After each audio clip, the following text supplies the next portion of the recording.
What a blessing it is to be inside the temple. Today I was able to go to the Provo Temple and do baptisms for the dead. The Spirit has really led me and taught me and comforted me a lot in these last few months. People have come up and asked me so many times, why are you so happy? There's so many wonderful things that happen in life. That's what I've learned through my trials and also through knowledge of the gospel, is to enjoy the small things. My mom taught me about the gospel of Jesus Christ and about the plan of salvation and how we can be together forever.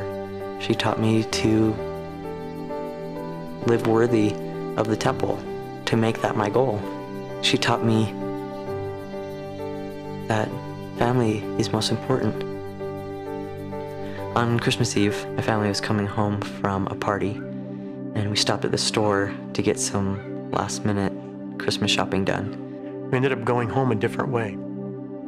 We got to 7th West, and the light turned red, so we were stopped at the light. And I remember looking around the car, and it was one of those things where I reflected, and I just felt so grateful.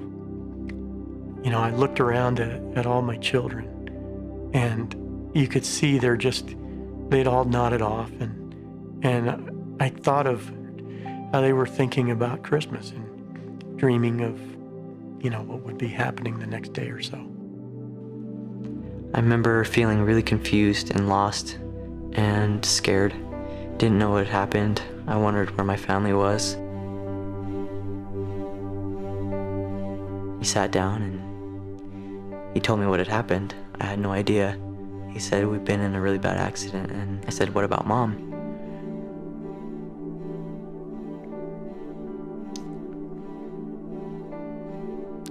And I just looked at him and I said, she didn't make it.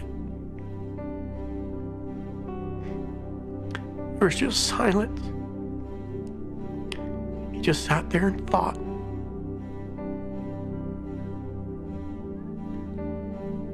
And I said, what about Ian and Julie? And after a long pause, I said, neither did Ian. And neither did Julie. And he smiled. One tear ran down his cheek. And he said, it's okay, Dad, we're still a family. And that's the way Caleb was. From then till today, he understood what it was all about. The Spirit that was there with me in that hospital room was incredible, and it told me through just an overwhelming sense of peace that I was going to see them again. It's not just about the here and now, it's about eternity, and a knowledge of the plan of salvation has really taught me a lot of things.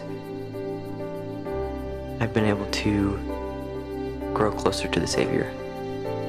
He can stretch our hearts and give us a greater capacity to love.